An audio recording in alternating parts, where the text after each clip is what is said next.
Хуучнаар Халахын Засагтхан аймгийн Ёстой засгийн хошуу нь Өнөөгийн Говьалтай аймгийн Цогт, Эрдэнэ, Алтай сумдын нутаг дэвсгэр юм. Энэ нутаг оронд аж төрж ирсэн хүн амын үндсэн овг нь бисүүд бөгөөд энэ овгоос салбарлан гарсан овгууд нь Боржгон, Жалайр, Ихмянган, Олхонууд, Тугчин, Урянхай, Харнууд, Баарин, Цахар, Өөлдүүд ажээ. Тус хошуу нь олонд итгэмжит хүний хошуу хэмээн алдаршсан бөгөөд 1724 оноос хойш үе үлрүүлэн залгамжилсан 7 дэх ноён хас цэрэнгийн гончигжав. 1859 онд хошуу ноёноор өргөмжлөгдөөд 36 жил хошуу тамгыг захиран суужээ.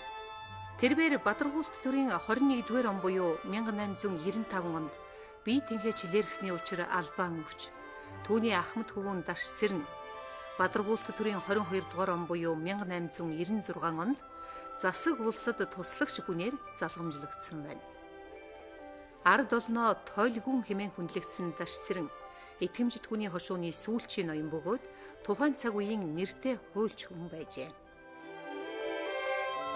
Даш цэрэн ноён бол нэлээд тийм ажилч, сэргэлэн цовоо, боловсролтой, хилтэй хүн юм шиг байгаа юм. Төвөдгөлтэй байж дараа тэр Монгол бичгтэй бай дараа хамгийн гол нь өөрөө их аргатай ухаантай учраас Засагтхан аймагта нэлээд дээгүүр одоо нэр хүндтэй байсан хүн юм байлээ. Тийм ч учраас одоо тэр хүндэт гэж одоо Толгон гэж нэр өгсөн. Толгон гэдэг нэр өгсөн учир шалтгаан нь бол нэлээд одоо цэцэн цэлмгээр одоо хүнийг одоо аргыг олдог хүн байсан учраас хэд хэдэн одоо тийм шүүх зарган арга хэмжээнд оролцсон байт юм байна лээ. Тэр нь бол одоо бодтой хүний юм шиг байгаа. Яагаад гэвэл тэр түүх домог болж үдлээч гэсэн ямар ч гэсэн одоо угандстэй байж тэрнийг гаргасан гэж ингэж би бодож байгаа юм. Ийхүү Монголын түүхэнд цэц мэрэгнэрийн алдартай Даш цэрэн ноёны удам өгсаа өнөөдөрч бидний дунд эгэл даргуухан агаад нэр төртэй амьдарч удам өгсааныхаа хойчийг залгамжилсаар явна. Удамын алтан судар нэвтрүүлгийн хүндтэй зочноор оролцож байгаа Довчингийн Балчин Доржигл итгэмжит хүний хошууны сүүлчийн ноён Даш цэрэнгийн зээ охин бөгөөд алтан ургийн хэлхээ болгоч цөөн хүмүүсийн нэг юм.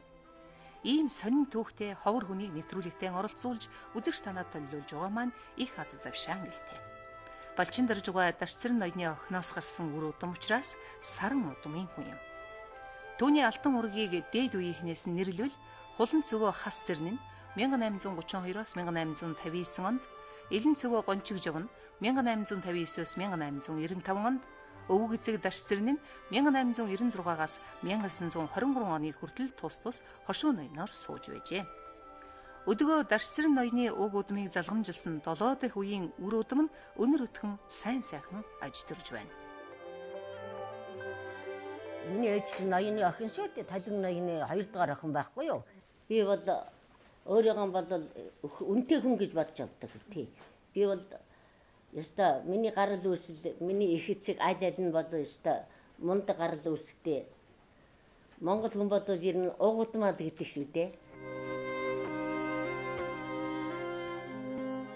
Амьд явбал алтан аягнаас усууна гэдэг.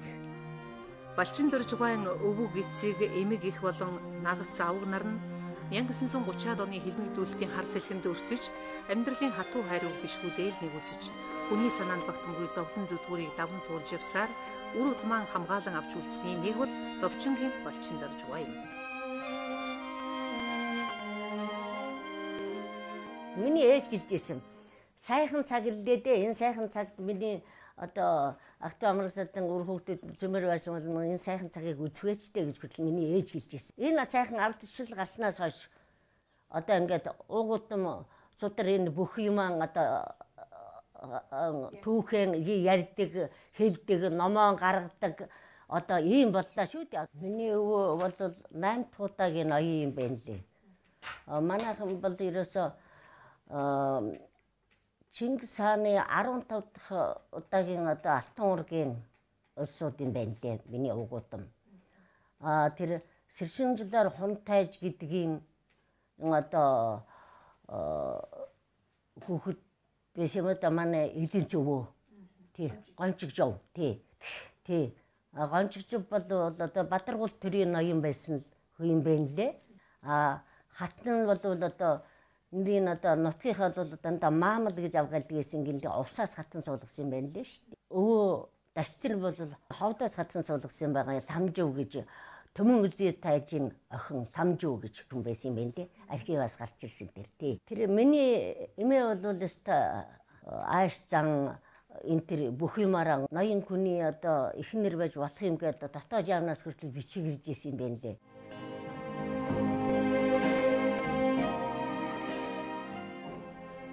Сайн хүний үр сүйт гүүний унаг гэдэг ардын сайхан үгийг Балчин Доржигой хэлмээр.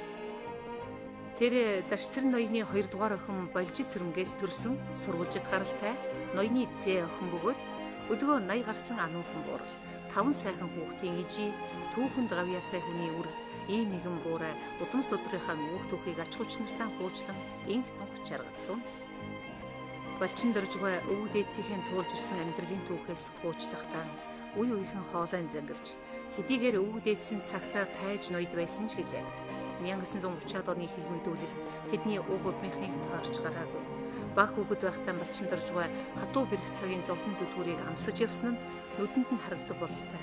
Ярианы өнгө нь сэм өөрчлөгдөж ирснээ түүнийгээ сэтгэлийнхээ мухард нууж ядан байснаа төрүүлж өсгсөн ижи аавынхаа тухай ийм хуучлалаа.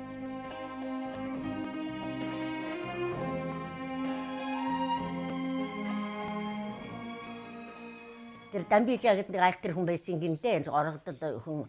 Тэгсэн чинь тэр ээжиж миний буурал аавд хэлжээд миний ээжийг одоо хатан суулгах ухааны юм ярьсан гинлээ. Тэгтээ зэрэг нь миний буурал аав чинь одоо харин энэ мө оргодол тэгж охин хүүхдээ гэж бодохгүй гэдэг. Миний аав чинь өвөө чинь ноён хүн юм чинь тэгэл дороо юугаад миний эмээ ээжээс юуг нь асуугаал тал нарын асуугаал тэгэл миний аав миний ээж хоёрыг чинь хушуугаараа нөгөө 20 минут хийгээл тэгэл миний ээж миний аав хоёр нээсэн юм байна лээ.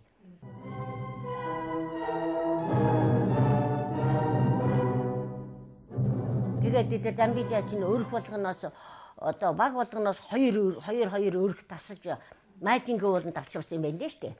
Тэгээд нэг багаас гээд яахтаа зэрэг миний ээж аав хоёр нэг өрх болоод эмээ нэг өрх болоод ингээд майжингийн ууланд аваад гарцсан юм байна лээ. Тэгээ майжингийн ууланд ч одоо зөндөө олон монголчууд 300-400-аад монголчууд айлууд очсон байсан юм байна лээ штэ. Миний аав чинь төв тангад монгол хэлтэй мундаг чиг үсгийн боловсролтой хүн байсан байхгүй юу. Тэгээ тэрний миний аавыг ашиглаад тэгээд тийш навч явж байхгүй юу. Тэгээд дарих ээжийн тэгсэн гинлээ. Яг уу гушуу нэрийг хамгаалаад хоёр өрх болоод явчаад ирье. Гэхдээ эргээд бид энэ нутаг очоод ирнэ гэж ингэж миний эмээ тэгж одоо өөрөө юм үздэг чинь тэгж хэлсэн байгаа юм. Тэгээд миний эмээ миний аав миний ээж энэ чинь майжингийн ууланд гараад бараг 3 жил шахуулж ирсэн тэр Дамбижаа гэдэг нь алгадсан гэлээ. Тэгтээ зэрэг нь л наашаага говьлтай энэ захын элдэр үчин нөгөө айлууд нөө тийш явцсан айлууд чинь бүгд наашаагаан одоо нутаг хушаан бараад ирэхгүй юу. Тэгээд тэр эрэхт нь миний аав ээж хоёр миний эмээ ерөөсө далай хотогт шаварна заханд орно гэх. Тэгээд захны шүлүүстэй сум шинчүүлгээ тэр захны шүлүүстэй сумын айлуудтай зүг ороод ирсэн юм байна шүү дээ миний аав ээж.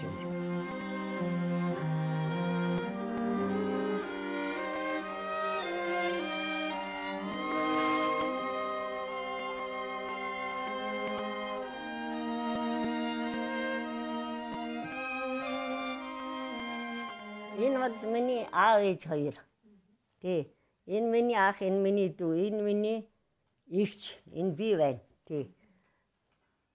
Миний аав ээж хоёр бол өстой маш одоо сайхан нутаг гушуундаа нэр хүндтэй өөрснөө ч одоо их сайхан одоо үр хүүхдээ сайхан хүмүүжүүлсэн. Цөмийн одоо гадаад дотоод сургууль явуулж, миний ах бол зөвлөлт талбайд улсад одоо цэргийн дээд сургууль төгссөн. Миний эгч бол дайнаг цалтай. Тэгэл одоо энэ цөмөөрөө л одоо тийм сайхан боловсралтай сайхан. Би бол одоо ерөөсө шуудангийн машин цуугаал улаан Сэлэнг аймагт малын илгийн техникумд явж ялаа шүү дээ. Энд чинь дөнгөж золдгоороо төгсөөл. Ээж аав хоёр бол дандаа тэг загтгаас маш үнэнч ерөөсө үнэнч шударгал байгаарэ. Худлаагалж хуурм ихэлдэг хүний үгэнд орж болохгүй шүү. Хүнд ерөөсөө муу мухагаа ерөөсөө мэдэгдэж болохгүй шүү. Ямар ч гай зовлон, ямар ч одоо юм таарсан тэр ёстой нэг хатуу байна шүү. Өглөө эрт бас ажил хөдөлмөрдөө үнэнч бай. Улс нийгмийн хөрөнгө мөрөнгөнд гар дөрвөө. Би бол худалдааны мэргэжилтэй хүн. Тий, би бол одоо насаараа одоо сүүлдээ би бол дандаа худалдаагаараа явж тэтгэврт байгасан хүн. Тэгэхээр намайг тэгэн штэ. Нэг улсын хөрөнгөнөөс цааш нэг мөнгө хийж болдгүй юм шүү. Миний охин. Ингэ цагтгээс тэр шин чанараа би энэ хүүхдүүдтэй дандаа хэлдэг. Балчин Доржгон яриаг сонсоод суухад түүний амьдрал яг л кино шимэд санагдаж билээ. 30-аад оны тэр аимшигт хэлмэгдүүлэлтийн үед эд хөрөнгийн 2-3 удаа хурааж Дашцэрэн ноёны хатан буюу түүний эмэг их ламжвыг цогц сумаас баривчлан Улаастай руу авч явснаас хойш тодорхой сураг гараагүй гэдэг. Түүнээс хойш бага жаахан байсан Балчин Доржийг хүнд цаг үед туулахт нь түшиж тулж явсан Завхан аймгийн Тэлмэн сумын уугуул, Хэлийн цэргийн Ахмад дайчин, Молын эмч Цэндийн Чүлтэм, Говьлтай аймгийн 9 булаг сумын уугуул, Зулын Лавгжив нарыг тэрбээр дээлтэй ах эгч нар хэмээн хүндэтгэж одоо хэрн ач хуйныг санаж явна. Тийхүү амьдралын хүнд бэрхийг амсаж явсан Балчин Доржгой эцэг эхээс долуулаа өсөж өндийсэн ч хорвогийн жамаар ах дүүнэр нь бурхны оронд хальж өдгөө төрснөөс ганцаараа үлдэжээ. Балчин Доржгой удмынхан хамгийн ахмад нь учир уг удмаан залгуулан үлдээх монгол хүний эрхэм үүргийг өвөрлөн өвөг дээдсийн гიშгсэн мөр бичгэлсэн түүхийг үр хүүхдүүдтэй үлдээж сууна. Миний өөршин тэр ноён хүн байлаа гэдэг нэг антын хүний даралж болж байгаагүй ерөөсөн тийм их сайхан тийм зан асаатай ард түмэндээ олон түмэндээ нэр хүндтэй тий сайхан хүн байсан байлээ миний өвөө. Тэргээрээ ч миний хүүхдүүд энэ тэр одоо голдод хойлч шиг дээ. Тий одоо миний үр хүүхдүүдээс одоо 4 хуульч одоо болчихлаа шүү дээ. Одоо миний том гүч нь хуульч, охин нь хуульч. Тий хүн өнгөөсөн чиг одоо ажтайхан өнгөрч тийм яад энэ тэр хууль зүйн номын ёсоор нэг явдаг ус үцгаахан шудраг. Тий янз бүрийн юм байхгүй. Ер нь тийм л юм надад чи ажиглагддаг. Ерөөсөө ард түмэн чи тэгж үнэлдэг юм байна лээ. Ганц хоёр жишээ хэлэхэд одоо Сасагтан аймагт Зартай их 2 хулгайч байсан гинлээ. Даваа Даансран гэж. Энэ хоёрыг аймгийн одоо шүүхүүдээр аймгийн одоо ноёд заргын шүүж чадаагүй байхад Дасран уйсан Дасран ноён ирээд 3 хоног уулзаагүй. Тэгээ одоо шүүх хурал цаг болоод дуудагдаад явсан. Тэгээ дуудагдаад очих үед нь замд нөгөө 2 хулгайчийг улсууд аваа явж исэн. Тэгэхээр зэрэг ноён шууд асуусан гэсэн. Та нар хаав гэрч байгаа улсуу хэний хэн бэ гэж асуухай зэрэг нөгөө 2 хулгайч нь яахан зөрүүдлээд бид 2 болоо нөгөө хулгайч юм байна гэж хэлсэн гэсэн. Тэгэхээр нь хулгайч байна гэдгийг сонсцоход ороод ерөөсөн шүүх хуралд юу гэж хэлсэн бэ гэхээр зэрэг би хулгайч гэдгийг хэлүүлсэн учраас та нар юу хулгай хийж ямар хэрэг хийснийг хэлүүлээрээ одоо боллоо гэж хэлээд яваад өгсөн гэж байгаа. За нэг жишээ нь нөгөө нэг жишээ нь одоо ховд чиглэлийн нутагт болсон гэсэн 2 хүүхэдэн одоо 2 хүүхэн нэг хүүхэд булаацалдаад чиний минийдээ тулаад миний хүүхэд чиний хүүхэд болохоо зэрэг Дасран дуудсан гэсэн. Тэгээд Дасран ноён очсон байгаа юм. Тэгээд очиод ерөөсөн уулзаал хэлсэн гэсэн. За миний 2 хүүхэн энэ суучихын хүүгээ аваа суу гэж суулгангуутал за нөгөө өөрийнхөө одоо зарлагч гэдэг юм уу тахраа дуудаад энэ 2 хүүхнийг энэ болоосолж байгаа хүүхдийг 100 банзад гэж өөрөг өгсөн гэсэн. Тэгэхээр зэрэг нөгөө өөрийнх нь хайртай хүүхдийг банздах гэж байгаа учраас төрсөн хүүгээ харамлаж нөгөө ихэн дарж гівтээд банздуулахгүй байсан гэсэн. Тэгэхээр зэрэг Дасран яасан гэхээр зэрэг за энэ хүүгээ харамлаж байгаа хүүг бол чиний хүн байна чи аав. Энэ хүн бол одоо энэ хүний хүүхэд биш гэдгийг одоо бид ойлголоо. Энэ хүн одоо ингээд хоцрох юм байна гэж хэлээл ингээд гарч ирсэн. Түүнээс гадна яг зүгээр би канондараа сонсч байсан мусууч бас ярьдаг юм байлээ. Ард аюушийн хөдөлгөөнийг удирдаад байсан зарга шүүх ажил одоо зөндөн одоо хилмаар гараад тэгээд одоо тэр зарга шүүх ажиллагаанд одоо өргөмжилт консулч гэдэг юм уу эсвэл одоо өмгөөлөгч гэдэг юм уу тийм хэмжээгээр олж исэн гэж ярьд юм байна лээ. 3 сар Улаастад очиж байж тэр хэний чинь аюуш чинь тэр шаха гэдэг юм дагуу шургуулж ард аюуш амьд орсон хүн юм байл л ш. Тэгээ тэргээрээ ерөөсөө мундаг алдсан хүн юм байл л ш. Миний өөшин тэр. Тэгэхээр зэрэг тэр хүн тэнд бас л одоо санаа оноо өгч ямар ч байсан тэр заргыг одоо зөв талд нь шийдүүлжсэн гэсэн одоо тийм ном яриа байдаг. Итгэмжит байсан хошууны ноён Даш Цэрэн буюу Тойлгүн ард олондоо ийхүү хүндлэгдсэн алдар гавьяатай нэр хүндтэй хүн байжээ.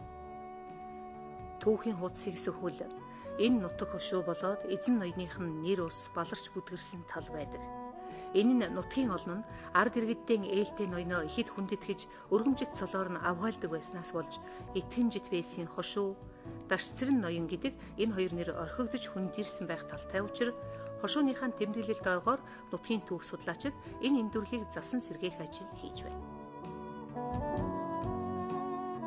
За энэ миний аавын ээж Дарих хандажвийн одоо хундаг. Тэгээд энэ хундаг бол одоо үе удам дамжаад одоо 5 дахь үедээ одоо өвлүүлж байгаа ийм хундгаа. Би тэгээд одоо зэхүү эрхэстэй энэ хундгийг өвлүүлж үлдээж байгаа юм аа. Энэ Дарих байна. Энэ одоо хэдэн үеэсээ ч дамжиж ирсэн би одоо яаж мэдэхгүй байна. Тэгэхээр ерөөсөө ингээл энэ гонгорван дотор л одоо надад залгадаад явж идэг.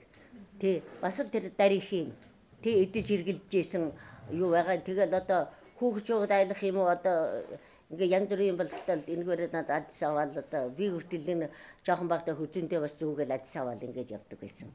Энэ ирэх бол миний аавын одоо эрэхтэй бас л үе дамжиж ирсэн л ирэх юм гинлээ. Тий, ингээл газар тавьдгүй одоо тэгэл ингээл үе дамжаал ингээл бас 4-5 үедээ ингээл ирж байгаа ийм ирэх. Энэ одоо ямар 10 ураг илүү юу вэ? 10 ураг гэсэн санагдлах юм надад. Би бол довтон одоо энэгээр 21-ээр дандаа Дарихаа шишээ дээ. Тий. Энэ огно мөнгө юм гэлээ. Тэгээ одоо ингээд бүр ингээд халалцсан мөнгө ч удахтаар хараалцдаг шээ дээ. Энэ Хатанбаатар Магсарж юу миний тэр хоёр дахь ахыг гарахад одоо манай аав ээж тэр мундаг хүн болно гэж ингээд удамшлуулж өгсөн гэлээ. Юу вэ надаа? Бууны сумны гэр юм гэсэн. Бас л үе удам дамжсан юм гэж яддаг юм гэлээ.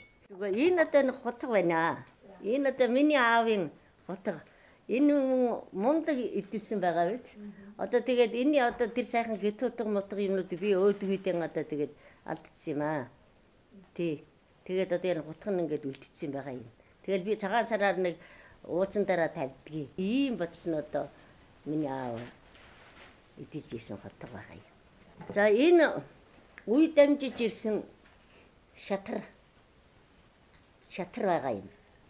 Энэ одоо дандаа ингээд 5 гушуу малын одоо юу гаргасан. Тэгээд дүрсээр тэгээд дандаа энэ ноён хатан ерөөсөө энэ байхгүй юм байхгүй. Тийм юмнаас бүрдсэн тэр уран сүрэн гэдэг хүний одоо хийц юм гинлээ. Хэдэн жороомороо чиглээ авчээсэн тийм л шатар юм гиндээ. Миний аав бол бас шатар их тоглодог хүн байсан. Аймаг дүртэл очиж төрүүлж исэн хүн шүү дээ. Тий. Тэгэл ингээд миний аав удамшлал ингээд хадгалж ингэж яваад одоо би том хүүгийнхэн ганц хүн хойш отхон жаргал гэж хөөдгийн тэрүүндээ би бас энийгээ өвлүүлж үлдээсэн юм аа. Үнэхээр бахархмаар сайхан.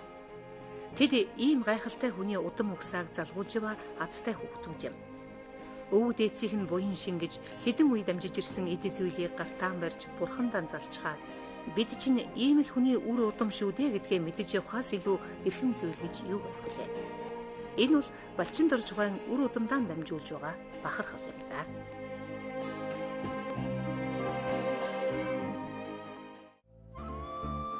Ургийн амин хэлхээ удмын алтан судар орш байна.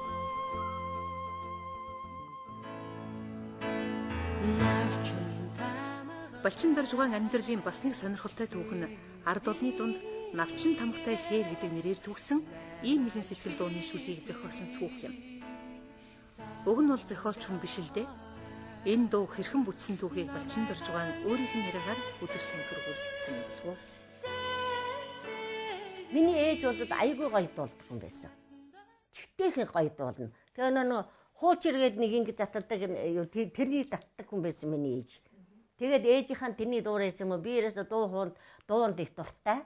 Тэгээд л өөрөө их дуулах дуртай. Би дуулдагч байсан. Тэгэл одоо тэр чинараараа одоо би 26 настай нэг дуу зохиос юм да. Тэр дуу яг би одоо нөхрөө хөдөөчгөндөө сургуульд одоо сургуульд явцсан хойно нь хоёр жаахан хүүхдтэй ингээл элдэхгүй юу да. Тэгэл нөхрөө санахтаар тэгэл би нэг ийм нэгэн сэтгэл гэдэг тийм дуу өгийг бичсэн. Тий. Тэг өгийг бичсэн. Тэгээд би чинь 58 онд 59 онд энэ хотод орж ирэхдээ би одоо манай захны мундаг хүн байлээ шүү дээ. Яв холон гэж мундаг зохиолч байлаа. Тэгээ би яв холон багшд үзүүлэхгүй юу. Та энэний нэг үзээд гайс миний энэ дуу болмоор байна уу? Ямар байна би нэг ийм юу зохиосон үг зохиосон юм а бичсэн юм а гэхгүй юу.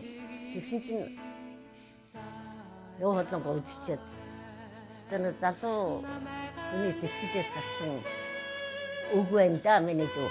Ямар ч гэсэн анхны нүунийг нэг хөгжмийн зохиолчд өгнө. Тэгээд чи хүлээгээд хөдөө нутагтаа байж байгаарай гэдгийгсэн. Тэгээд тэр чи одоо дэнэс чинь хойш би чинь 59 он 60 61 оны сул 62 оны ихээр нэг өглөө арааж орол оо ёстой вачин дэржин үг носон ай гэдэг арааж орж ийм нэг сэтгэлд дууллаа шүү. Оо ясан ч миний үг мөн тэгээд дуулж гараад тэрнээс чинь хойш хэрэг тод гэдэг нэг энэ цэргийн ансамблийн нэг бүдүү хоолойд нэг сайхан дуулдаг залуу байсан. Тэгэхээр тэр дуулаад энэ бол ийм нэгэн сэтгэл гэдэг дуу шүү дээ. Тэгээд улсууд дандаа начин тамхтай хэрээр нийлдээд дуулаад идэг шүү дээ. За би одоо нэг өөрөө нэг хоёр одог аялаад хий да. Тэнгэрийн уданд аяаласан тэрийгэл цагаан саруда тэрэтэ хондар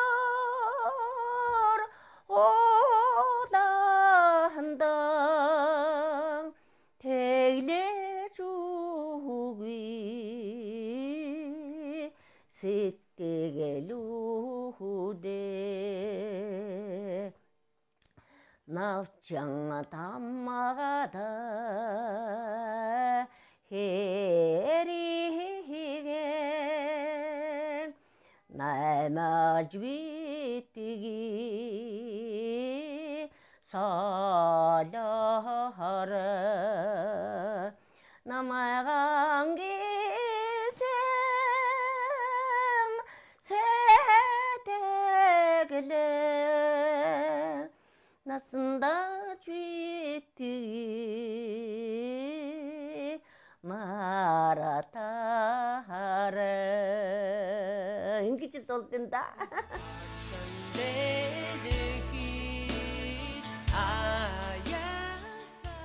Балчин доржгоо амьдралдаа ганц шүлэг бичсэн энэ дууны үг юм. Энэ дуу Монгол түүний сэтгэлд ардын дуу хэмээн мөнхөрч одоо ч зарим нэгний аялах дуртайгүй байсаар байна. Түүний энэ авьяас билэн эмиг ихийнхэн сэтгэл оюуны улбаа гэж магтана. Миний амьдралын бахарх бол одоо миний хэдэн хүүхэдтэй. Миний ээж аав, миний ургуудан. Тэгээ би энэ өр хүүхдээ ханаа жилдээ болсон чиг миний ургууд мань ямар юм гэж хэрийн хүн тэгж голохгүй л одоо ургуудантай хүмүүс бодож авдаг шүү дээ. Өөрийгөө ч гэсэн өр хүүхдээ ч гэсэн. Тэгэн дээрээс миний өр хүүхдээ цөмөр антай жилдээ өртөө хүүхдээ сайхан албагшаад одоо цөмөрөө сайхан амьдрал тэдүүдийн хүчинд би ингээд жаргаад явж байна да. Үртэй хүн жаргаж, үндэстэй мод цэцэглэн гэдэг үгийн үннийг Дашцэрэн ноёны зээ охин өдгөө 80 гарсан сайхан буурал Балчин доржгоон амьдрал үйлс бэлхнээ харгуулж байна. Ийхүү эзэн богдод Чингис хааны удамд Бэс ноён Дашцэрэн өвөөгийнхөө удмын алтан түүхийг хойч үедээ залгуулan яваа энгүй нэгэн буурай танд ач хүчаанд тойруулан инхэд томх жаргаж урт удаа наслахыг хүсэн ёрой.